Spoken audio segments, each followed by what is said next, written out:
नमस्कार, welcome to education therapy. दोस्तों यहाँ पे आज हम आयत के बारे में जानेंगे। आयत आयत को इंग्लिश में हम रेक्टेंगल कहते हैं। क्या होता है? ऐसा चतुर्भुज जिसकी सम्मुख भुजाएं, सम्मुख मतलब आमने सामने की भुजाएं बराबर एवं समानांतर हो तथा प्रत्येक कोण 90 अंश का हो। चलिए चित्र में देखते हैं तो और अच्छे से समझ में आएगा। देखिए यहाँ पे थोड़ा सा जूम कर दूं। अब यहाँ पे देखिए ये चित्र है। यहाँ पे आप देख रहे हैं कि ये एक आयत बना हुआ है।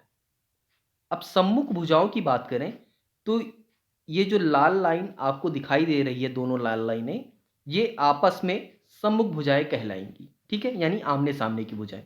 तो ये भुजाएं आपस में बराबर होंगी और साथ साथ ये पैरेलल होगी। पैरेलल का मतलब समानांतर होंगी। ये दोनों भुजाएं कितनी भी आगे पीछे बढ़ाई जाएं, ये आपस में कभी मिलेंगी नहीं। ठीक है, तो ऐसी भुजाओं को हम समानांतर भुजाएं कहते हैं। तो ये भुजा बराबर हो गई और एक भुजा ये और ये सम्मुख भुजाएं आपस में बराबर होंगी। ठीक है, तो ये बराबर भुजाएं होंगी। साथ साथ जो कोण बन रहे हैं, ये कोण हैं, ये चारों कोण हैं इस आयत के। ये सारे कोण क्या होंगे? 90 अंश के होंगे। ठीक है, ये सारे कोण 90 अंश के होंगे। तो ऐसी आकृति जो चार भुजाओं से घिरी हुई हो, उसमें आमने सामने की भुजाएं बराबर हों और समानांतर हों, और उस आकृति के अंदर जितने भी कोण बन रहे हैं, जो चारों कोण हैं, वो सभी कोण, वो प्रत्येक कोण 90 अंश के हों। तो ऐसी आकृति को हम आयत कहते हैं, यानी रेक्टेंगल कहते हैं। अब कुछ और महत्वपूर्ण बातें रेक्टेंगल के बारे में। जैसे देखिए यहाँ पे अगर हमको आयत का क्षेत्रफल निकालना है तो ये जो होता है इसको हम क्या कहते हैं? ये हमारी लंबाई होती है और जो ये वाली है इस रेखा को हम चौड़ाई कहते हैं। ठीक है, ये चौड़ाई है। तो अगर आयत का क्षेत्रफल निकालना है तो क्या करेंगे? हम लंबाई गुणे चौड़ाई कर देंगे।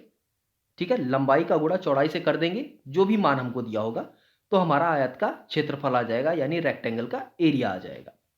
उसके बाद आयत का परिमाप निकालना है। अगर परिमाप का मतलब ये भुजा, ये भुजा, ये भुजा और ये भुजा, चारों भुजाओं को हम अगर जोड़ दें, जोड़ने के बाद जो मान आएगा वही उस आयत का परिमाप होगा। तो फॉर्मूले के तौर पे देखेंगे तो हम 2 ब्रैकेट में लंबाई गुणे चौड़ाई, ये होता है आयत का परिमाप। इसके बाद अगर हम आयत का विकर्ण निकालें, विकर्ण मतलब क्या होता है? देखिए इस कोने से लेके इस कोने को मिलाने पे जो रेखा बनती है उसे हम विकर्ण कहते हैं। तो आयत में 2 विकर्ण होंगे, एक विकर्ण तो ये हो गया, दूसरा विकर्ण हमारा ये हो गया।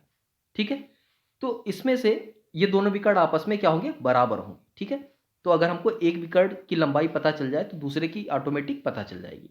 तो यहाँ पे अगर विकर्ण की लंबाई निकालनी है हमको तो क्या करेंगे? अंडर रूट लंबाई का स्क्वायर गुणे चौड़ाई का स्क्वायर।